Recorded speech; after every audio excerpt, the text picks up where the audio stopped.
Alors bonjour, pour compléter le sujet sur ZooBegin, nous allons faire un petit tour d'horizon dans l'outil lui-même pour que vous puissiez avoir un aperçu de ce que cet outil vous propose. Alors, fermons la vidéo.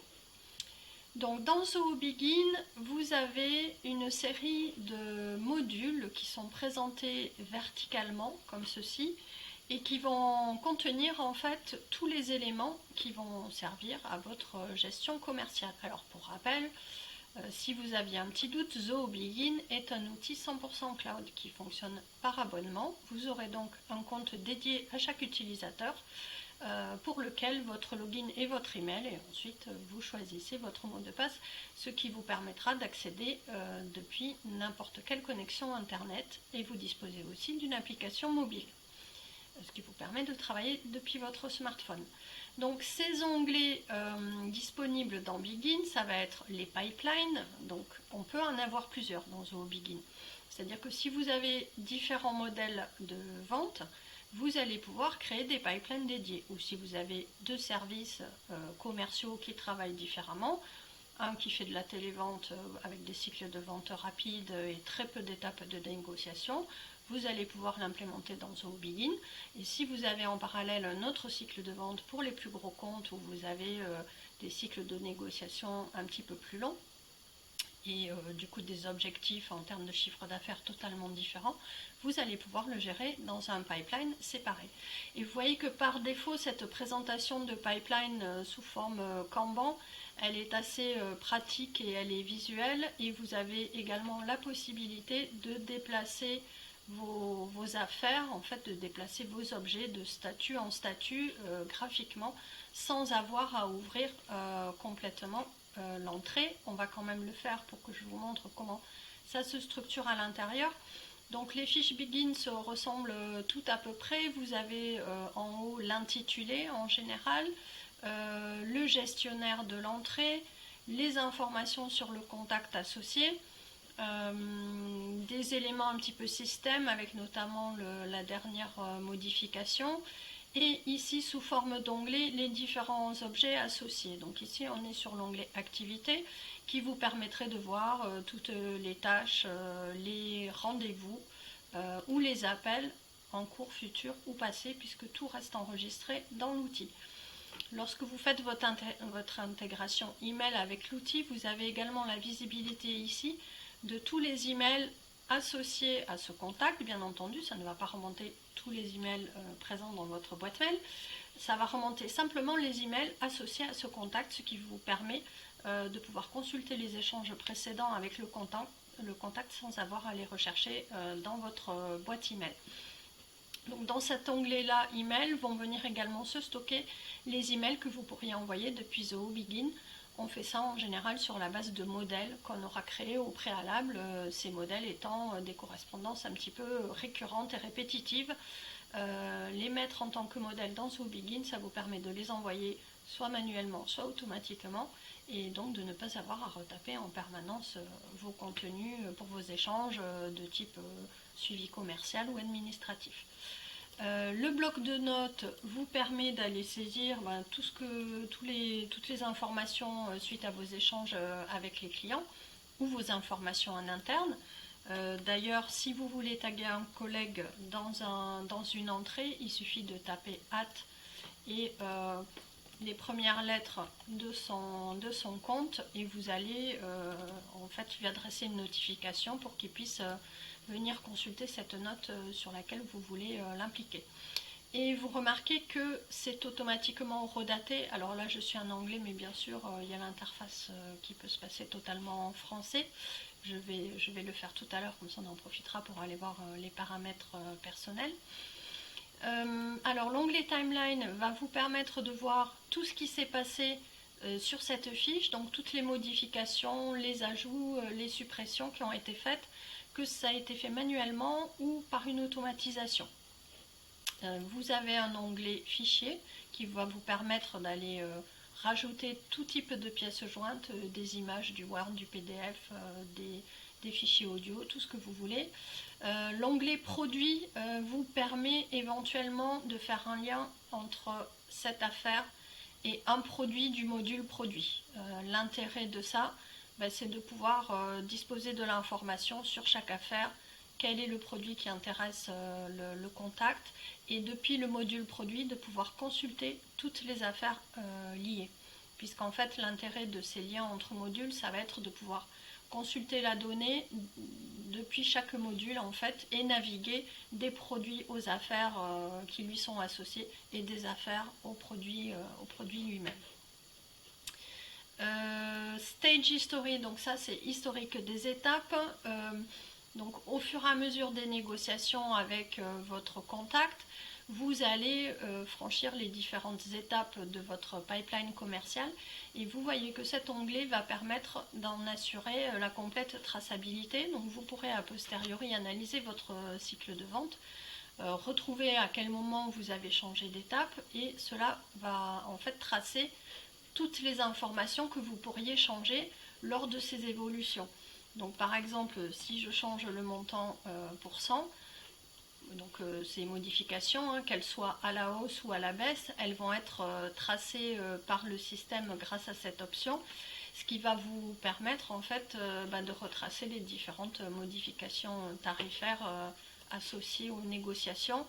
Alors c'est en fait le changement d'étape qui vient tracer ces modifications de montant. Donc vous voyez ici, il a capté que du coup au moment où je suis passée en statut négociation, mon montant s'est avéré être différent des étapes précédentes. Donc voilà pour le module affaires. Ce module affaires, bien sûr, on peut le personnaliser. Ces intitulés d'étapes, on va les définir en fonction de votre activité propre à vous. On va pouvoir également aller rajouter des champs de qualification dans cette affaire. Là, c'est assez brut, hein, c'est un environnement de démonstration. Donc on va pouvoir intégrer dans ce module les champs de qualification qui sont importants pour votre activité. On va être limité à 10 champs personnalisés, donc ça va rester relativement succinct, mais vous allez tout de même pouvoir capter ces spécificités dans les affaires. Et ce sera le même principe dans tous les modules. Dans chaque module, on a la possibilité de rajouter 10 champs personnalisés.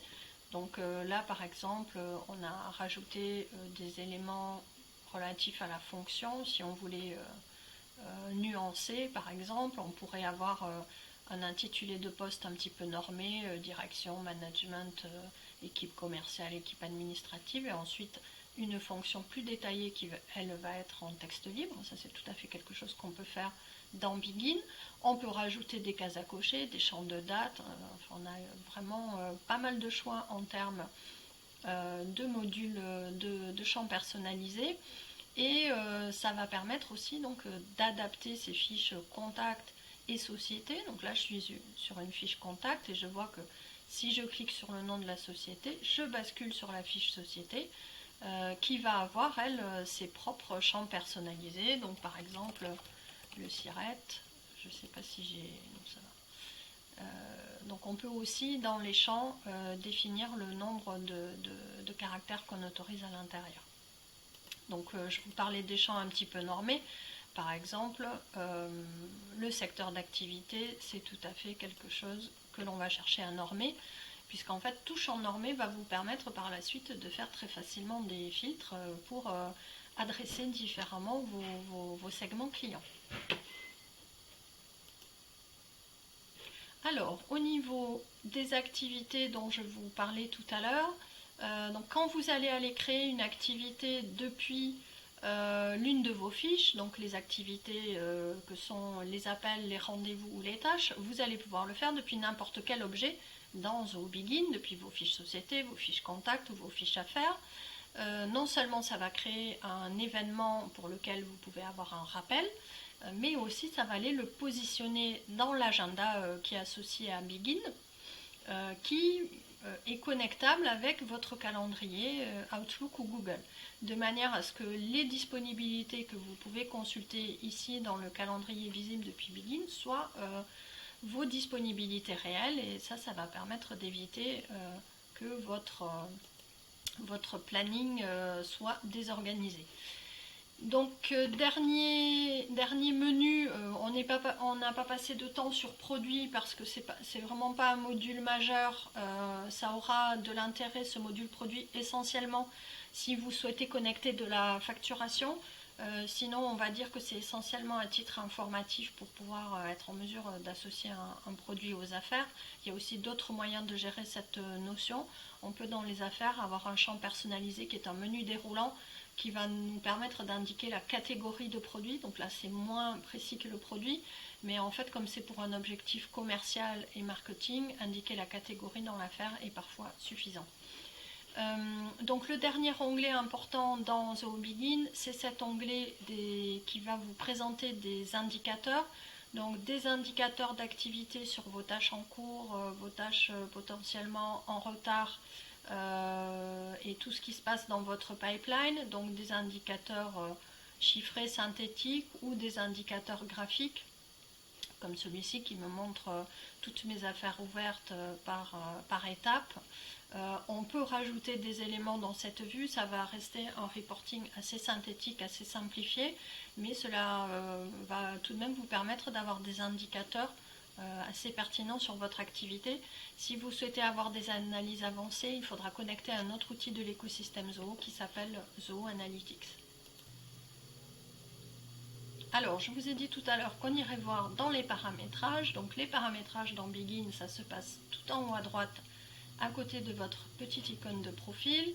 Je vous disais que bien entendu, on peut changer la langue. Voilà, c'est ici. Donc je clique sur le petit crayon pour modifier mon profil. Et je vais dire que ma langue, c'est le français. Et donc ça, c'est par utilisateur. Donc si vous avez dans votre entreprise des personnes qui préfèrent une interface en anglais et d'autres qui préfèrent une interface en français, c'est tout à fait possible de les faire cohabiter. C'est juste que le contenu de vos menus déroulants, il faudra que vous arbitriez s'ils sont en français ou en anglais, parce que là, pour le coup, la traduction ne se fera pas. La traduction va porter sur les intitulés de champs qui sont gérés par Begin. Donc dans les paramètres, là on a vu c'est le volet utilisateur qui va vous permettre de piloter vos utilisateurs, les créer, les supprimer, mais aussi de gérer les profils et les droits que vous associez, donc de manière à pouvoir gérer en fait qui peut modifier, qui peut supprimer, qui peut exporter, etc. Vous avez différents paramétrages sur votre organisation. Et l'élément le plus important de ce menu de paramétrage, c'est celui-ci qui va vous permettre d'effectuer vos personnalisations de champs. Donc vous voyez ici tous les champs qui ont un petit point vert, en fait ce sont des champs personnalisés. Cette personnalisation est très facile, vous allez simplement choisir le type de champ que vous souhaitez rajouter. Vous choisissez son format, là par exemple date, qu'est-ce qu'on a mis? Je ne sais pas si je l'ai mis la date de consentement. Ça souvent maintenant on le trace en fait dans les systèmes, la date de consentement RGPD, de manière justement, ah ben je l'avais déjà créé, mais c'est pas grave, de manière justement à pouvoir respecter la réglementation RGPD et ne conserver les données que 3 ans, dans l'hypothèse où on n'est pas du tout d'interaction avec le prospect dans ce délai. Donc vous voyez que cette manipulation des champs personnalisés, leur création, leur suppression est extrêmement simple, c'est à la portée de tout le monde. En revanche, il faut quand même très bien le réfléchir, notamment quel choix de format on va faire pour ce champ, puisqu'après, une fois que vous avez commencé à mettre de la donnée, ça va être assez difficile de revenir en arrière si vous apercevez que vous avez choisi le mauvais format. Donc menez cette réflexion avec soin, et si vous avez des doutes, n'hésitez pas à vous faire assister. Donc de la même manière qu'on peut personnaliser les champs de tous les modules de Begin, on va pouvoir personnaliser les étapes. Donc là par exemple, si je voulais ajouter une étape que j'appellerais accord verbal, puisqu'il est fréquent dans les négociations qu'on ait un OK lorsqu'on échange avec notre interlocuteur, mais on n'a pas encore le devis signé ou le contrat signé. Dans ce cas-là, on a la possibilité de créer cette étape spécifique qui nous fait dire, bon ben voilà, c'est gagné, c'est vraiment une question de quelques heures ou jours avant de recevoir le contrat ou le devis validé par le client. Et ben ça, c'est très facile de le rajouter comme vous le voyez. Et si je souhaitais inverser l'étape l'ordre des étapes, pardon, c'est également assez facile. Donc même chose, la réalisation dans Begin de ces personnalisations, elle est très facile, ce sera faisable par vous-même sans problème. Il faut simplement mener la bonne réflexion en amont et bien poser votre process sur le papier avant de l'implémenter dans l'outil pour éviter d'avoir à refaire. Donc un petit élément intéressant dans Begin, vous n'êtes pas obligé d'utiliser des formulaires externes. Vous allez pouvoir créer des formulaires depuis Begin, et ensuite les publier sur votre site web. Toute personne qui remplira ce formulaire, tout prospect, tout contact, va être automatiquement ajouté à Zoho Begin. Donc ça c'est extrêmement pratique. Vous avez quand même des petites automatisations. Donc là il y avait un exemple pour attribuer les prospects. Donc vous avez pareil, c'est sans code, c'est faisable par vous-même. Vous avez des déclencheurs. Vous choisissez vos conditions et vous allez, suite à ces deux étapes-là qui vont vous permettre de filtrer à quel contact vous voulez appliquer l'automatisation, vous allez pouvoir choisir une ou plusieurs actions qui vont être faites automatiquement par le système dans la foulée. Quoi d'autre d'important?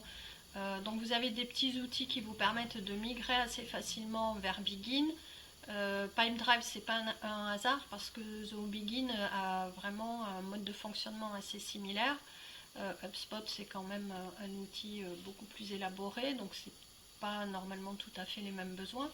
Mais les outils de migration Zoho sont assez bien faits. Ça va vous permettre de migrer les différentes tables de votre CRM précédent, de les migrer en même temps de manière à garder les liens. Donc les liens entre les contacts et les entreprises et potentiellement les liens entre les contacts, les entreprises et les affaires si vous gériez déjà ce type d'objet dans votre ancien système. Bien sûr, il y a de la sauvegarde, il y a une corbeille qui vous permet de retrouver les éléments supprimés précédemment. Il y a des journaux d'audit pour voir tout ce qui s'est passé dans l'outil, donc ça c'est vraiment plutôt un côté administration. Et donc ce qui est nommé de manière assez amusante garniture, ce sont les extensions que vous allez pouvoir trouver. Donc vous avez pas mal d'options là-dedans. Zoho Flow est un outil assez intéressant, c'est un équivalent de Zapier qui couvre certes moins d'applications mais qui est beaucoup plus économique et tout à fait efficace. Vous avez donc la possibilité de connecter Begin à Zoho CRM, à Zoho Desk pour faire du ticketing SAV, Zoho Campaign pour faire du marketing, Mailchimp si vous souhaitez conserver, enfin si vous faites déjà votre marketing dans Mailchimp, parce que si vous ne faites pas encore votre marketing quelque part, je vous conseille vraiment de privilégier Zoho Campaign qui a vraiment une connexion native avec Begin et qui va vous permettre d'avoir une base de données synchronisée. C'est beaucoup plus pratique. Zoho Forms, ça vous permettra de faire des formulaires plus avancés que les petits formulaires disponibles dans Zoho Begin. Zoho Meeting, c'est l'outil de réunion visio de Zoho. Vous pouvez intégrer Zoom si vous souhaitez. Zoho Landing Page, ça peut être intéressant. Par contre, les coûts peuvent être assez élevés. Comparativement à d'autres outils du marché, je ne suis pas sûre que ce soit quelque chose qui ait beaucoup de pertinence, en tout cas pas pour le profil d'utilisateur Begin. Et Zoho Analytics, je vous en parlais tout à l'heure, c'est l'outil qui va permettre de réaliser des analyses avancées. Donc ensuite, plus bas dans ce menu des paramétrages, on retrouve la rubrique email. Je vous disais tout à l'heure qu'on pouvait intégrer les messageries. Ça se passe ici. En fait, vous allez simplement choisir votre outil actuel. Et en fonction de l'outil, donc si c'est Office 365 ou Gmail comme là, il va vous proposer simplement de connecter votre compte sur la base de l'identifiant et du mot de passe. Si c'est un autre type de messagerie, vous allez devoir rentrer les informations de serveur entrant, serveur sortant. Je vais mettre un autre email. Ah oui, mais c'est que là, j'ai pas les informations. Je ne vais pas pouvoir aller jusqu'au bout de la simulation parce que, tout simplement, là, vous aurez une interface qui va vous demander serveur entrant, serveur sortant, les ports. Il vous suffit de, si vous avez ces paramètres sur votre smartphone, vous appliquez les mêmes dans cet outil-là et ça va fonctionner.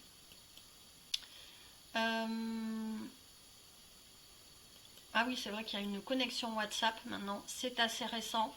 C'est un petit peu compliqué à mettre en place, mais ça fonctionne.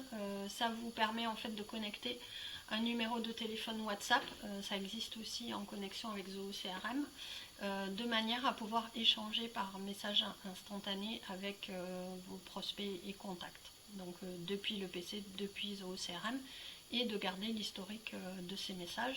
Donc dans ce type d'intégration de communication, en fait, vous pouvez également connecter de la voix sur IP à Zoho Begin, ce qui peut être utile si vous avez des gros volumes d'appels. Voilà, ça vous permet d'appeler directement depuis les fiches contacts. Et en cas d'appel entrant sur l'un des numéros de téléphone intégrés via la voix sur IP, vous avez la fiche contact qui remonte automatiquement. Voilà pour l'essentiel. Donc vous voyez que bien qu'étant un outil relativement simple pour un CRM, ça reste un outil assez complet qui va vous permettre de faire quand même pas mal de choses. Et encore plus si vous connectez, on a vu, il y a des possibilités de connecter du marketing, de la facturation et plusieurs outils périphériques pour aller un petit peu plus loin. Et si jamais vraiment vous arrivez à un moment donné aux limites de Zoho Begin, il n'y aura pas de souci pour basculer sur Zoho CRM. Le seul travail préalable avant d'activer la synchronisation pour récupérer la totalité de votre base, donc depuis Zoho Begin dans CRM, ce sera d'aller refaire la même configuration de champ que ce que vous aviez fait dans Zoho Begin. En tout cas pour tout ce qui est champ personnalisé, les champs système existent déjà des deux côtés, donc les champs système c'est essentiellement les coordonnées des contacts des sociétés, voilà, et les champs principaux de l'affaire comme son nom, sa date d'échéance, son montant. Voilà, bah écoutez, j'espère que cette présentation n'aura pas été trop longue. Je voulais quand même que ce soit un tour d'horizon suffisamment complet. Si Zoho Begin vous intéresse, n'hésitez pas à cliquer sur le lien en commentaire qui vous permet d'ouvrir un compte d'essai. Bientôt à venir, une formation en ligne complète sur Zoho Begin. À très bientôt, au revoir.